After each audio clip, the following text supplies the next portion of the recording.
Bonjour Chira. Bonjour Hélène. Alors merci de m'accueillir dans ton atelier. Je suis très contente qu'on fasse cet épisode. Aujourd'hui, on va parler d'un nouveau type d'alimentation, très alternatif quand même, parce qu'on n'a pas l'habitude, mais justement, moi ça m'intéresse qu'on aille explorer. Parce que finalement, même si on n'a pas l'habitude de le voir, on va découvrir qu'on en mange déjà beaucoup. Alors, avant d'arriver à ce que tu fais, moi, ce que je peux dire, c'est que on avait déjà fait un petit peu dans l'alternatif, dans ce podcast Où est le bon, en découvrant le crudivorisme avec Marie-Sophie L. Ensuite, on avait continué à parler de tout ça avec Fabien, le chef de 42 degrés, c'était il y a à peu près 1 an. Mais on s'était pas trop attardé sur la fermentation, qui va être notre sujet aujourd'hui. Et d'ailleurs, ce mot fermentation, c'est un petit peu un mot qui fait peur aujourd'hui parce que, en tout cas, dans les imaginaires, on a l'impression on caricature tout de suite, si on fait des raccourcis, on a l'impression que c'est un truc qui est daté, qui est pourri et qu'on va s'intoxiquer.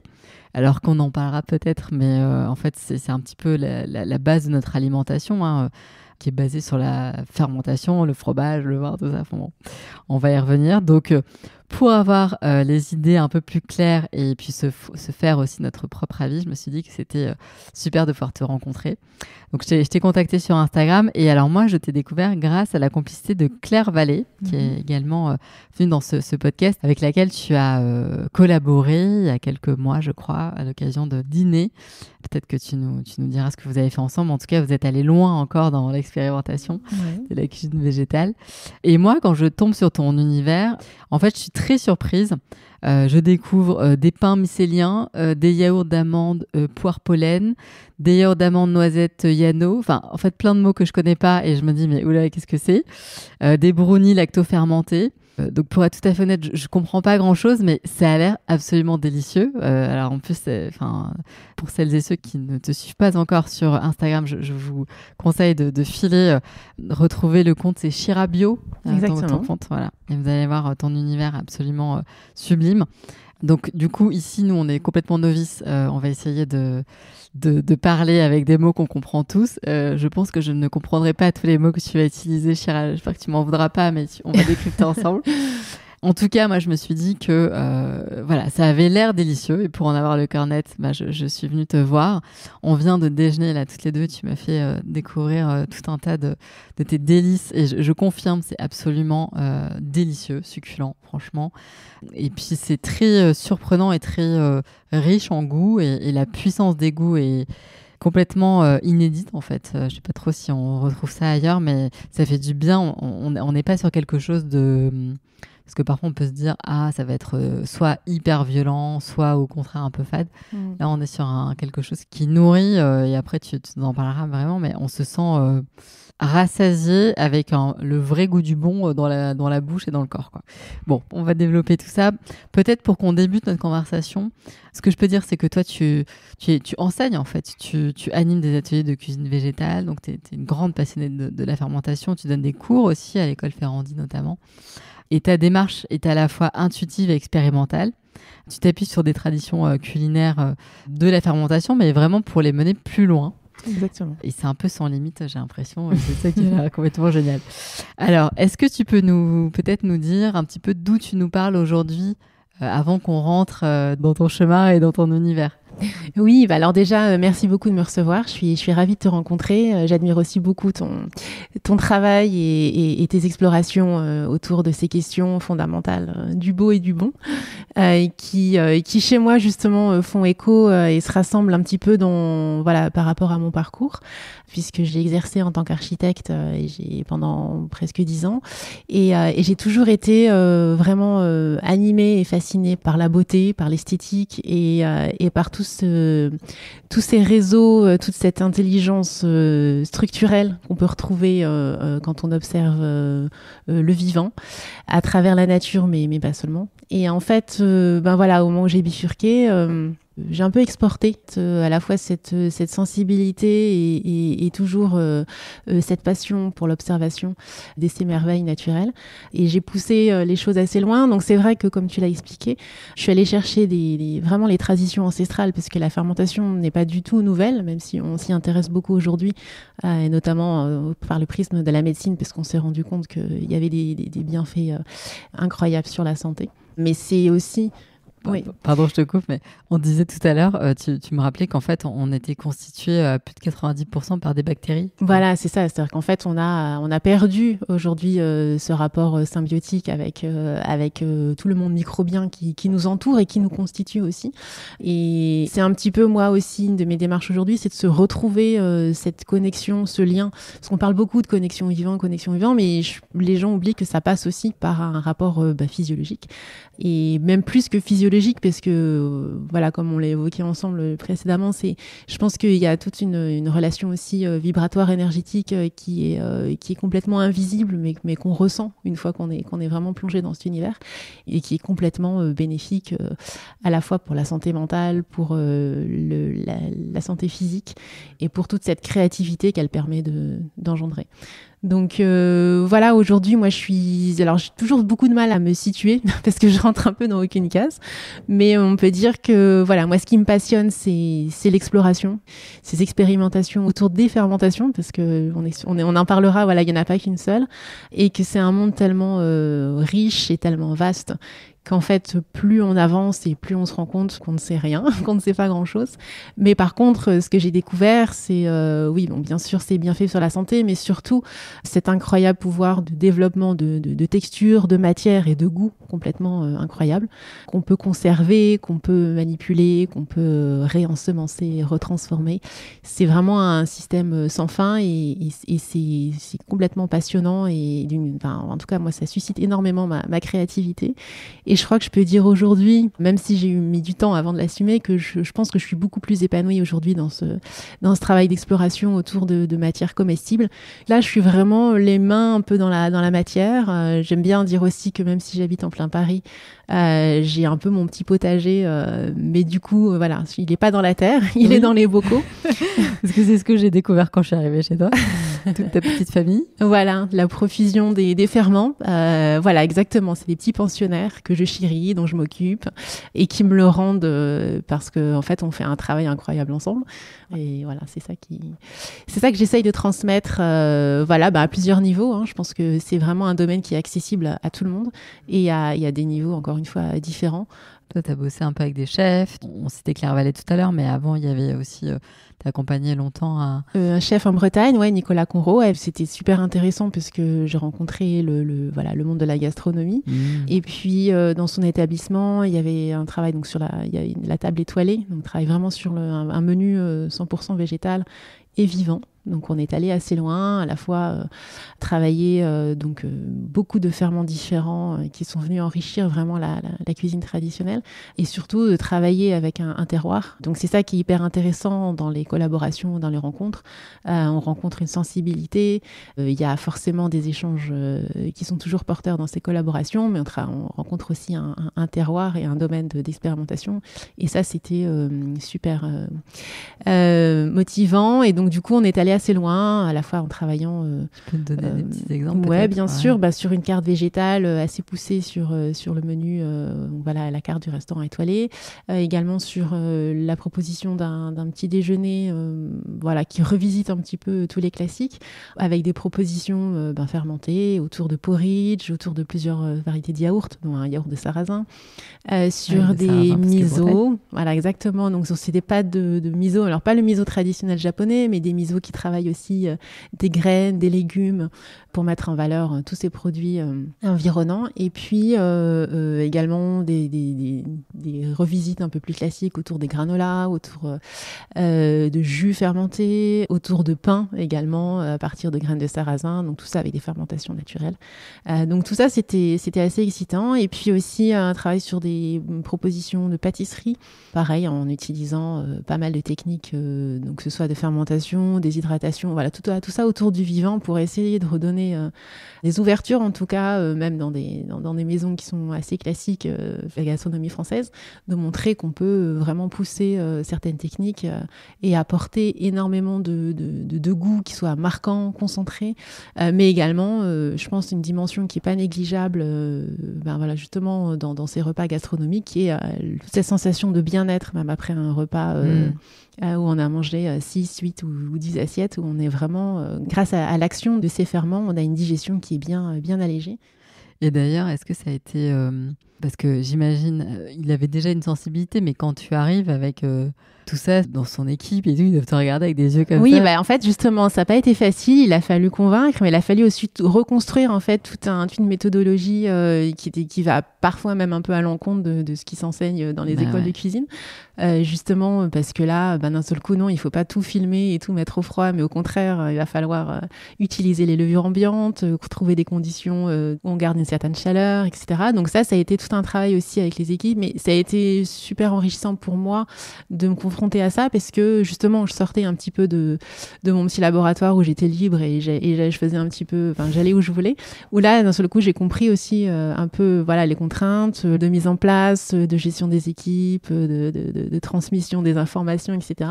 Donc tout ça, ça fait partie des problématiques que j'ai dû aussi brasser, et ça a été enrichissant parce que ça a permis aussi de mettre en place justement des méthodologies que j'aurais pas forcément pensé avant ça. Ouais, non, mais c'est super. Donc en fait là, tu passes aussi à une autre échelle, parce que tu donnais beaucoup de cours, donc tu t'enseignais beaucoup. Ensuite, tu es arrivé sur les réseaux sociaux, donc là ça a explosé parce que tu as rendu visible aussi à d'autres échelles.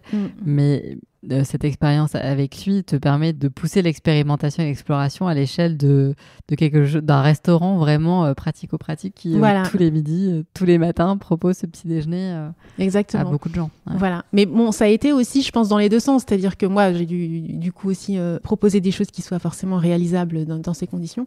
Mais je pense que ça a été aussi des soulagements. C'est-à-dire qu'en fait, c'est aussi une manière de cuisiner, de préparer, qui a aussi un énorme gain de temps pour les équipes, parce qu'une fois que toutes ces choses sont à disposition, en fait, ça simplifie énormément les process, les mises en place, et on a une telle concentration des goûts qu'en fait, parfois, c'est pas la peine on a des choses qui sont accessibles très rapidement, des sauces, des bouillons. En fait, on facilite énormément le travail, justement, grâce à ces préparations en amont, comme des bocaux qui sont là et qui se conservent pendant des mois dans la cuisine. Et puis, ça permet de réduire énormément aussi l'impact énergétique, ce qui est pas rien, déjà face à la planète, mais aussi par rapport aux factures. Voilà, exactement, au coût de l'énergie qui a énormément augmenté ces derniers temps. Donc, ça a été aussi Parce que du coup, donc c'est de l'anticipation, en fait, où il y a quelque part une culture de tout ça qui est lancée bien en amont du moment où on va le manger. Voilà, c'est une autre organisation. C'est une autre organisation, un autre planning. Exactement.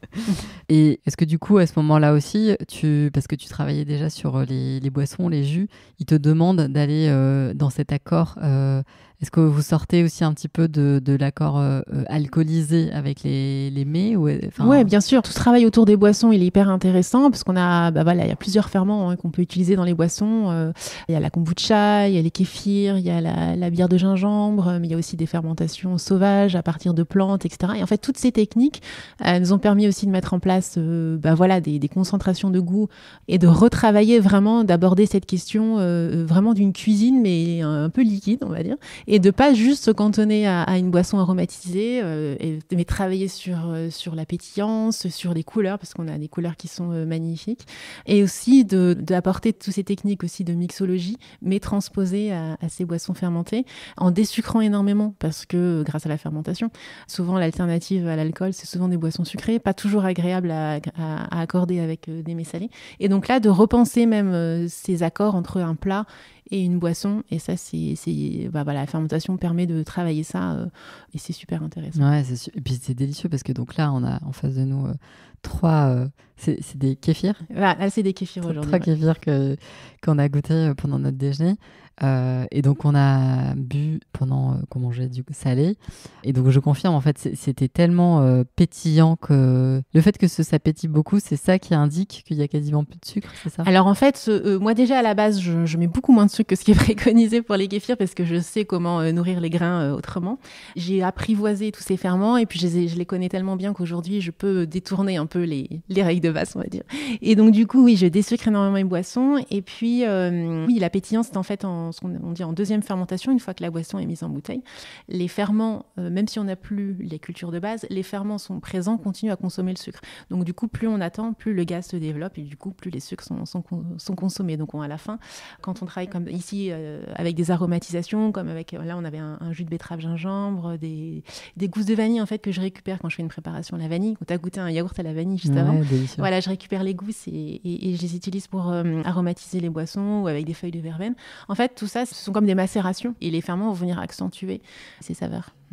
C'est vraiment délicieux parce que c'est pas, il n'y a pas le shot un peu de sucre qu'on a et du coup qui vient un peu flinguer le repas ou en tout cas nous mettre un peu dans l'inconfort parfois. Alors on va rentrer dans le dur. Ouais. Qu'est-ce que c'est que la fermentation ?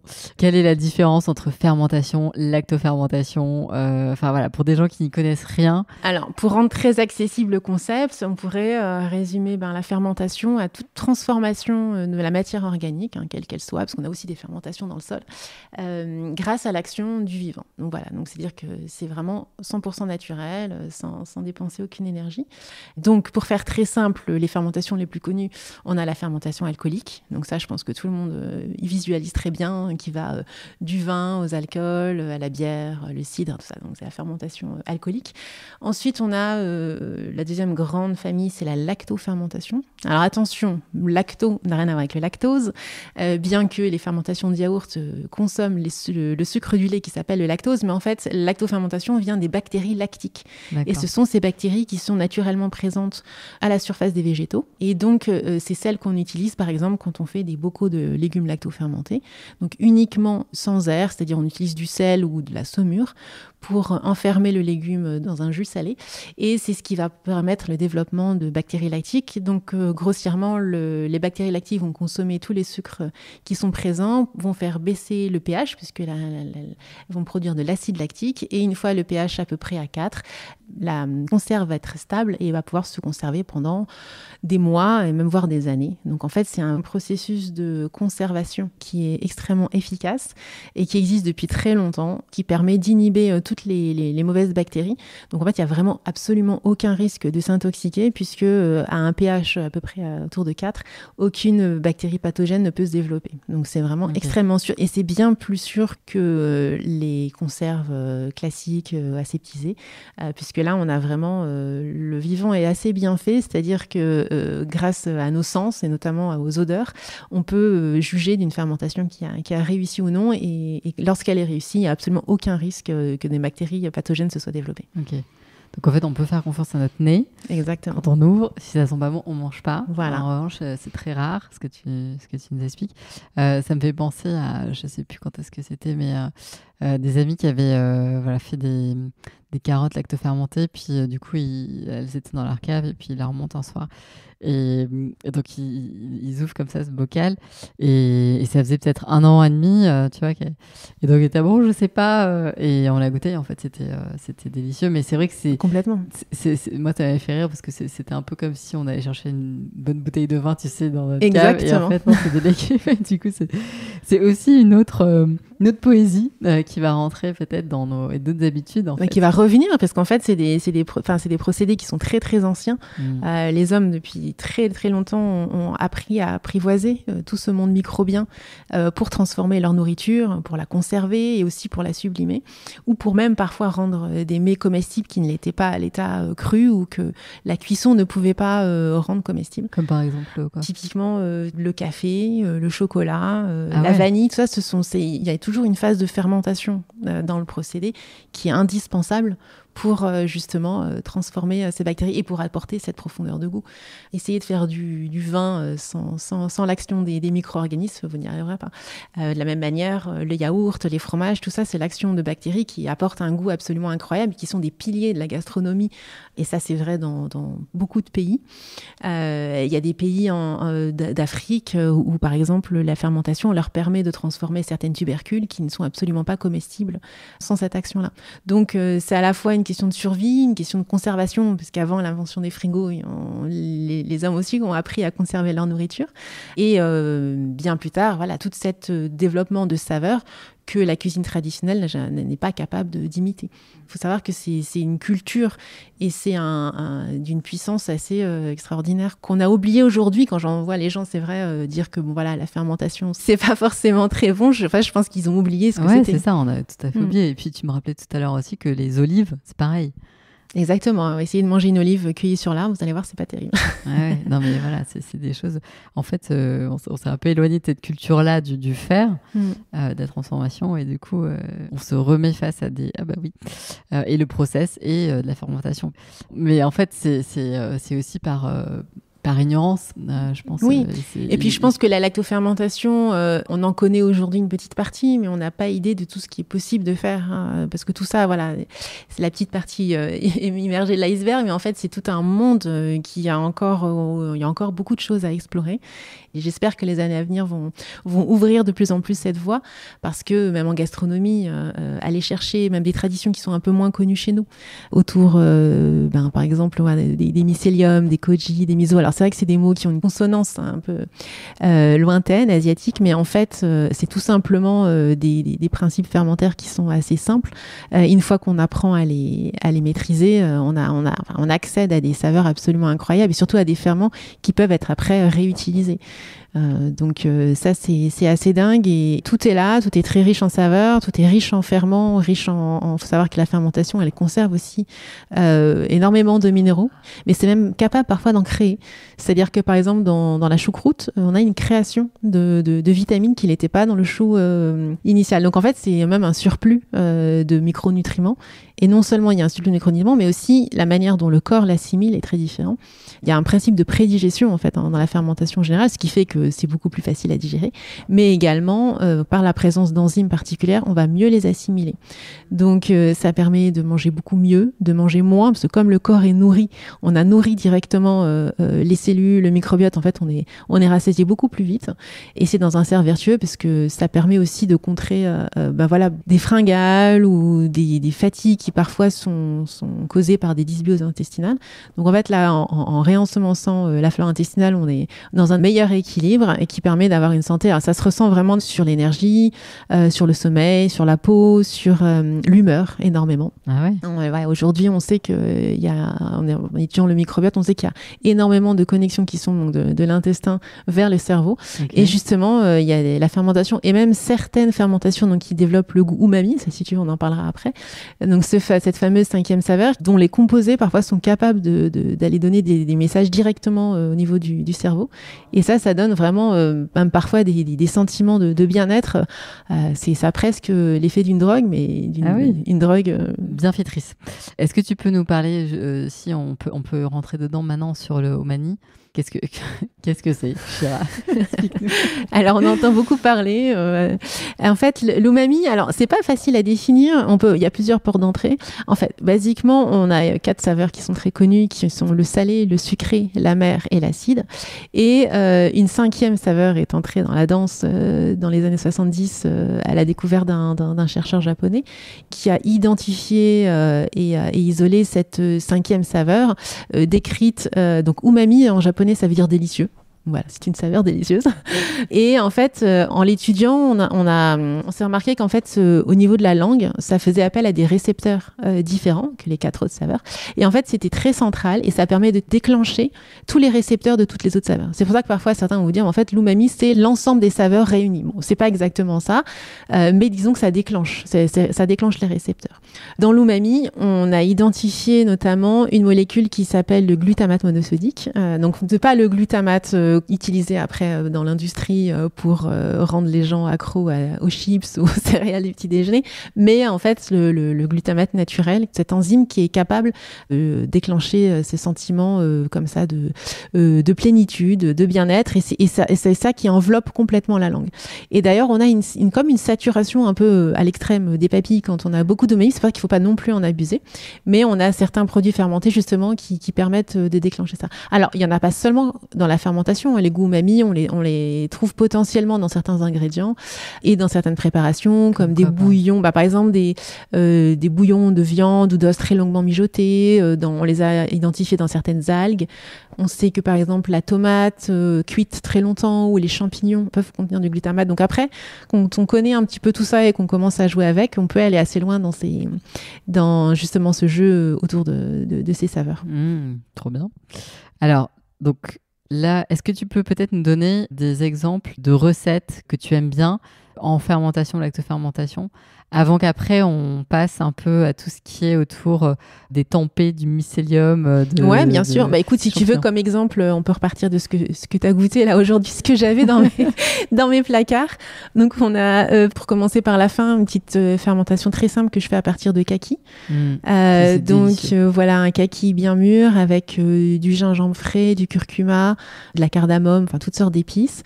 Je mets un petit peu de miso blanc. Donc c'est un miso que je fais moi, non pas à partir de soja, mais je fais des misos à partir d'amandes ou à partir de lingots blancs ou à partir de lupin. Donc c'est des misos qui me permettent comme ça d'ensemencer les fruits. Alors comment tu fais un miso ? Alors, le miso, enfin rapidement, tu vois, mais... se fait à partir de koji. Donc le koji, c'est un mycélium qui se développe traditionnellement sur du riz cuit vapeur. Donc ça peut se faire sur du riz ou sur d'autres céréales. Donc là, en l'occurrence, un koji de riz. Et ensuite, donc c'est un ferment qui se développe à peu près en 48 heures. Ensuite, à partir de ce koji, on va préparer une pâte de miso, donc qui se fait à partir traditionnellement de légumineuses et de sel, et qui va fermenter pendant plusieurs mois. Donc voilà, miso blanc, on estime que c'est à partir de entre 1 et 3 mois. Et ensuite, donc c'est pas exactement la même recette, on a un taux de sel plus important pour des misos bruns, misos rouges, donc des misos beaucoup plus longs qui peuvent aller de 6 mois, 1 an, plusieurs années, et qui vont vraiment développer des saveurs très concentrées au fil du temps. Et donc là, dans la recette du kaki, t'en as pris quoi, un tout petit peu Alors ça dépend du taux de sel du miso, tout ça se fait. Alors moi, je le fais de manière très intuitive, mais oui, on a des recettes bien grammées pour ça. Mais en fait, ici, le miso est important parce qu'en fait, c'est un ferment qui va apporter des enzymes. Alors bien que la lactofermentation puisse se dérouler uniquement grâce aux bactéries lactiques qui sont présentes sur les végétaux, ici, comme on est en présence de sucre avec les fruits, savoir que les fruits ont des levures et des sucres qui sont pas les mêmes que les légumes. Du coup, c'est important d'utiliser un ferment pour ne pas développer de fermentation alcoolique, qui est la tendance naturelle du fruit. Donc pour ça, et pour ne pas utiliser trop de sel, qui inhiberait les bactéries alcooliques, à ce moment-là, on va plutôt partir sur un ferment vivant, et c'est pour ça que j'utilise du miso. Donc en plus d'apporter une très bonne saveur, ça va aussi permettre d'apporter des bactéries lactiques qui vont donc du coup ensemencer la préparation. Les lactofermentations de fruits, c'est très rapide, on peut les préparer et les déguster au bout de 3-4 jours, mais ça permet de se conserver aussi. Là, par exemple, celle que j'ai utilisée avait déjà 3 semaines. Donc en fait, après, il faut savoir que plus on attend, plus les sucres vont être consommés, donc on aura plus d'acidité. Mais tout ça, ça se gère. Et puis, moi, j'ai aussi un principe avec les lactofermentations de fruits, c'est que quand je veux les arrêter au bon moment, parce que savoir que la fermentation, même quand on la met au frais, elle continue d'acidifier, je vais utiliser des principes de déshydratation qui vont me permettre justement de stopper et d'avoir les goûts exactement au moment où je vais les avoir, tout en conservant tous les bienfaits, puisque contrairement à la cuisson, la déshydratation se passe à basse température, donc on conserve énormément de nutriments, de vitamines, mais non, pas seulement nutriments et vitamines, mais surtout les goûts, parce qu'il faut savoir que la cuisson, elle transforme aussi les goûts. Donc du coup, voilà, j'adore faire ces feuilles déshydratées. Alors, attends, on va juste finir, parce que donc tu as fait lactofermenter les kakis et tu l'as mélangé en fait avec des kakis frais. Voilà, alors ça c'est ce que je fais en général quand je veux équilibrer.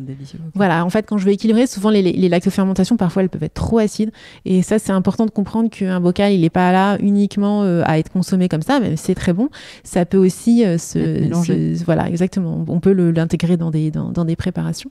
Et par exemple avec les fruits, ben oui, là tout simplement, si je trouve que la fermentation est un petit peu acide, ou si je sais pas moi exactement où toi tu en es par rapport à ça, ben voilà, pour le rendre la chose plus agréable et plus douce, je vais par exemple la mélanger avec un kaki frais, et du coup on aura un bon équilibre entre acidité et sucre. Ouais, c'est vraiment délicieux.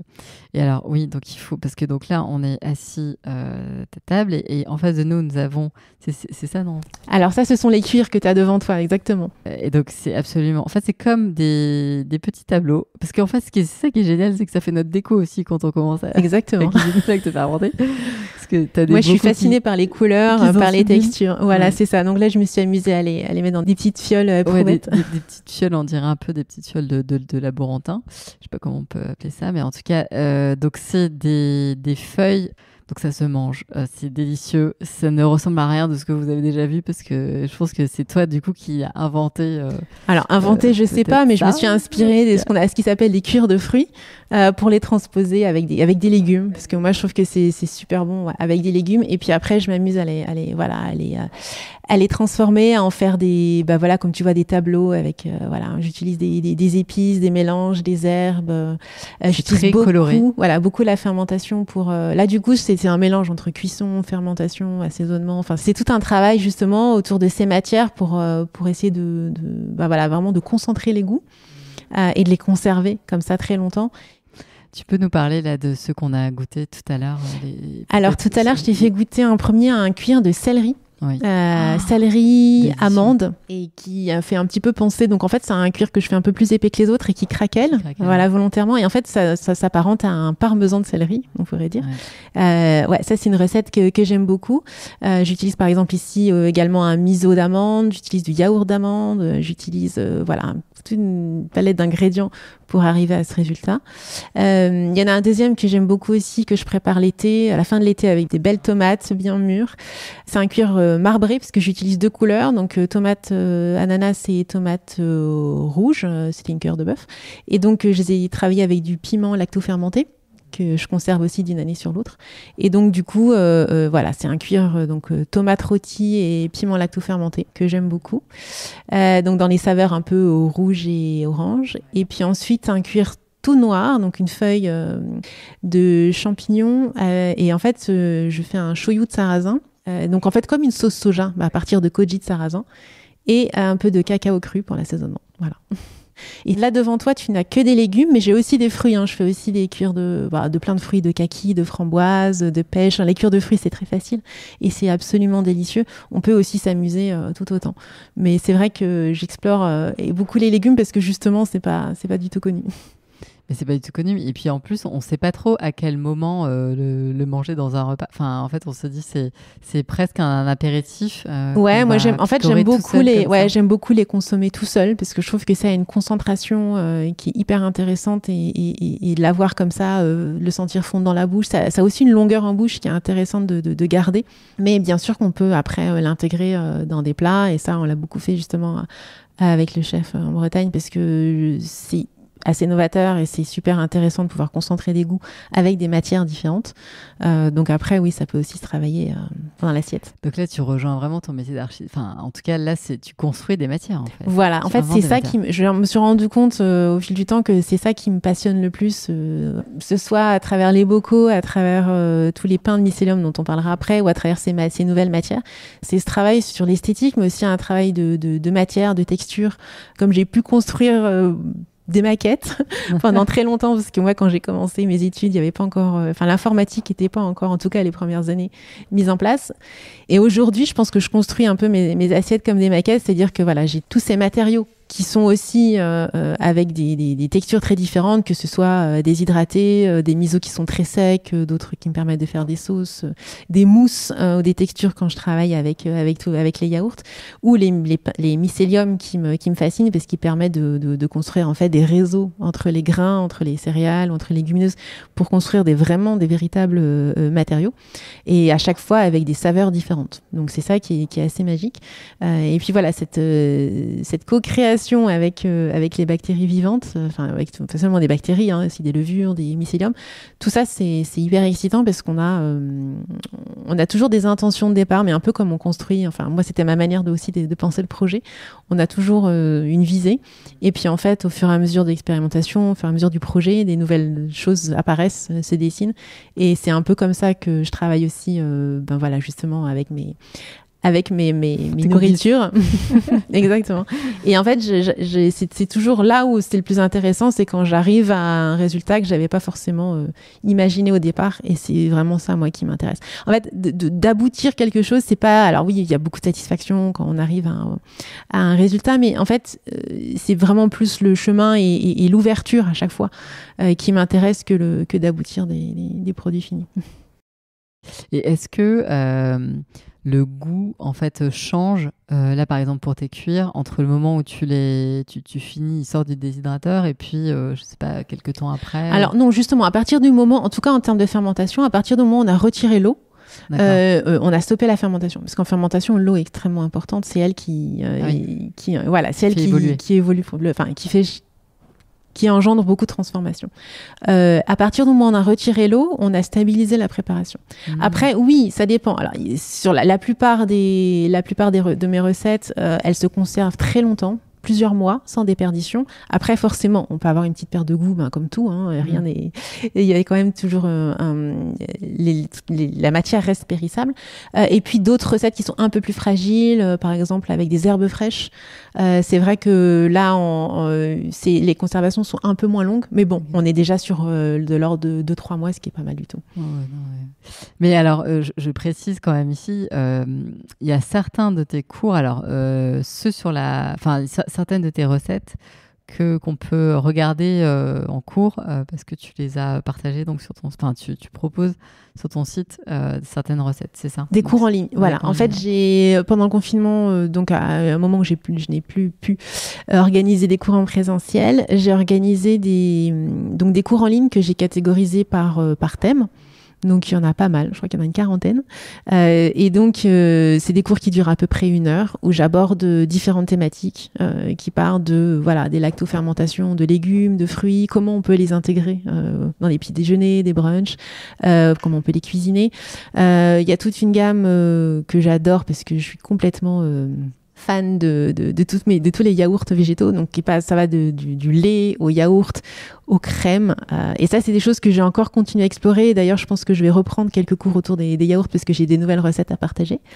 Et ensuite, oui, il y a pas mal de choses autour des boissons. Il y a pas mal de choses autour alors, les misos. Pas comment faire les misos, mais comment cuisiner avec les misos, comment les intégrer. Beaucoup de choses autour de la déshydratation. Comment est-ce qu'on fait on passe de la lactofermentation à la déshydratation. Et vous verrez, il y a pas mal de thèmes différents. Ouais. Oui, parce qu'en fait, comme tu n'es pas chef, il n'y a pas de restaurant pour goûter. En fait, il faut faire. Du coup. Voilà. Tu nous transmets. Exactement. Pour l'instant, c'est comme ça. Ouais, non, c'est bien. Est-ce que peut-être on peut commencer à parler là, de ce que tu as commencé à faire il y a 3 ans avec les champignons, le mycélium?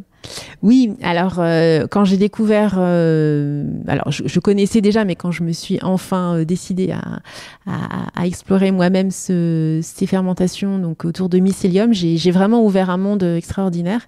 J'imaginais pas la complexité des saveurs qu'on peut faire, et j'imaginais pas qu'on pouvait aussi créer soi-même quand même assez facilement des misos avec des goûts juste dingues qui sont impossibles à trouver aujourd'hui. Donc ça a été vraiment extraordinaire. Donc en fait, je commence par le koji. Le koji, donc c'est un mycélium qui se développe sur un substrat. Alors, j'aime bien utiliser du riz jasmin.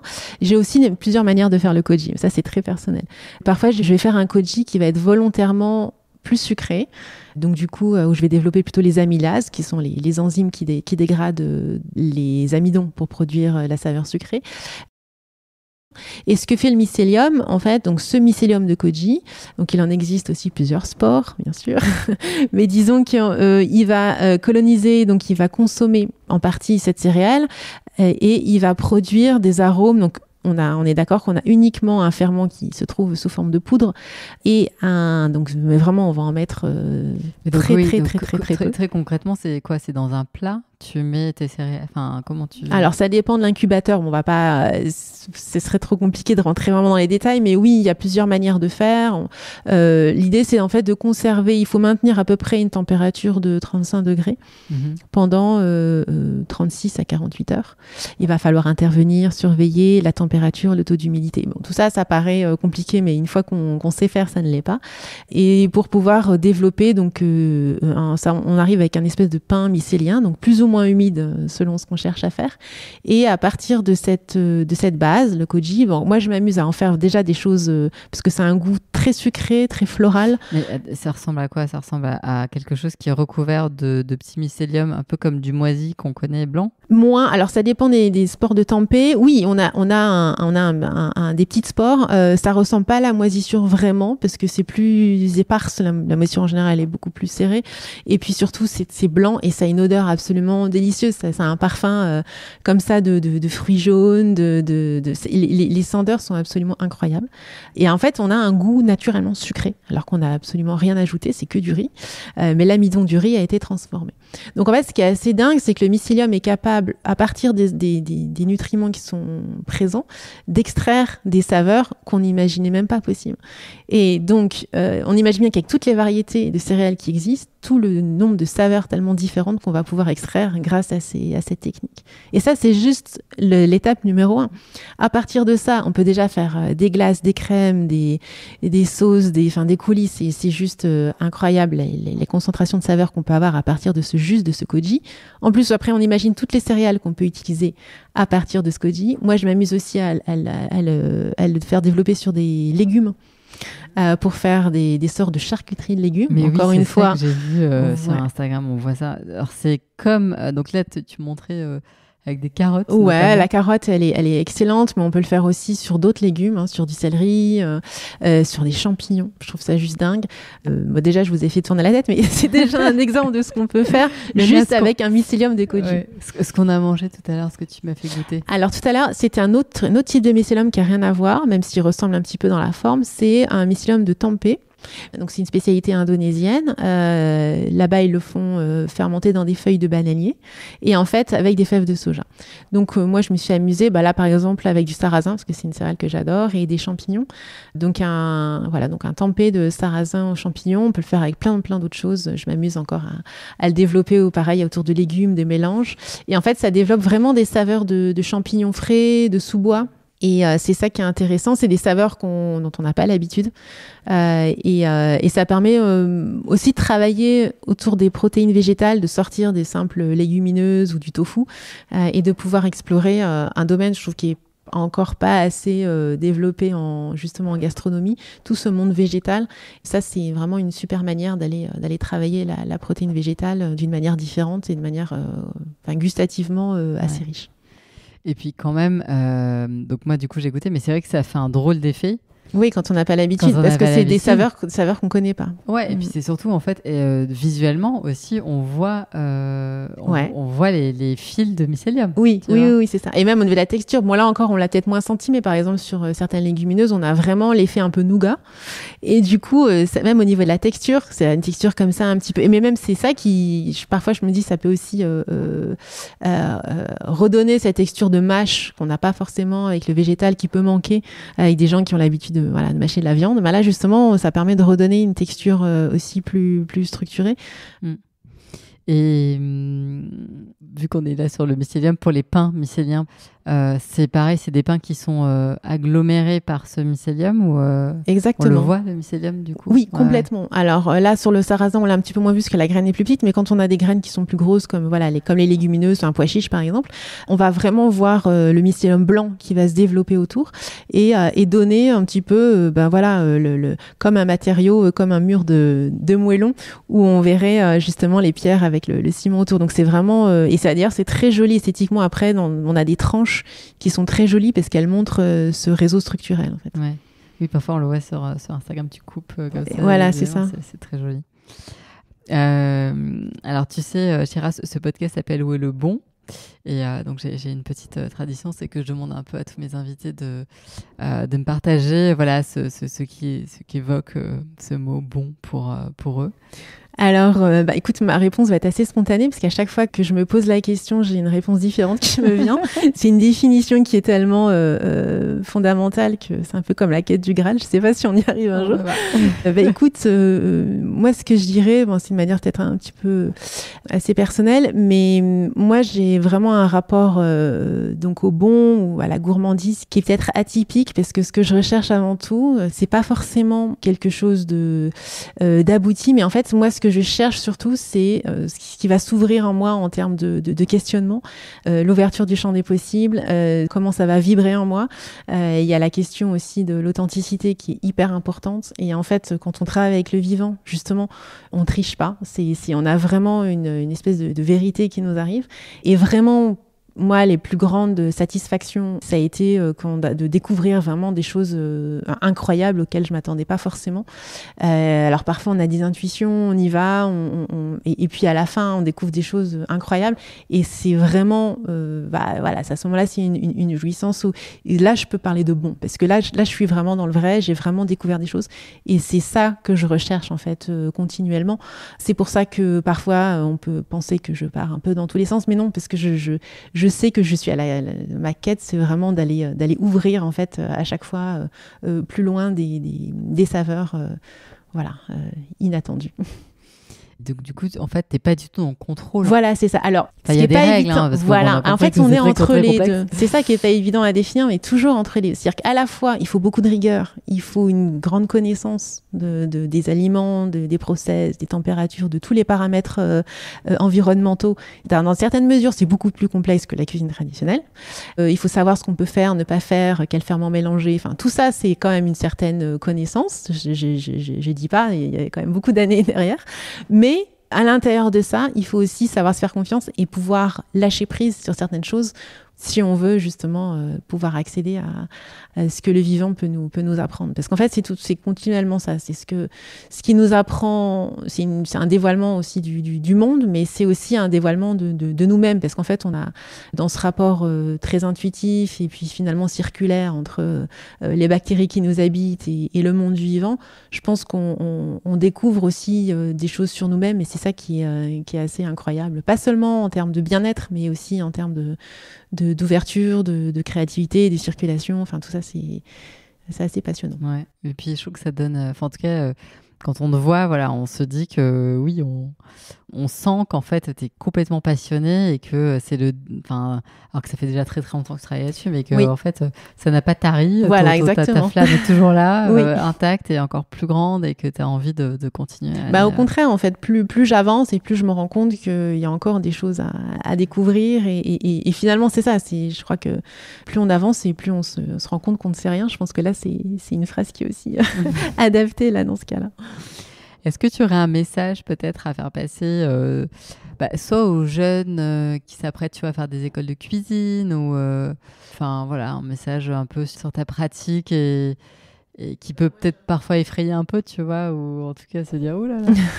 Non, moi j'invite tout le monde à s'aventurer justement dans cet univers parce que c'est très vaste et il y a toujours, on n'est pas obligé d'aimer tout. Hein. Moi, je pense qu'il y a plein de saveurs. Certaines personnes vont être beaucoup plus attirées par certaines saveurs que d'autres et en fait la fermentation est tellement large qu'elle développe plein de saveurs différentes. On n'est pas seulement dans l'acide et le salé. Hein. Il y a des choses très très différentes et j'encourage vraiment à l'explorer parce que déjà parce que c'est passionnant et puisque ça ouvre énormément de possibilités et ça développe beaucoup la créativité. Ouais. Bon, merci beaucoup, Chira. Avec grand plaisir. Merci.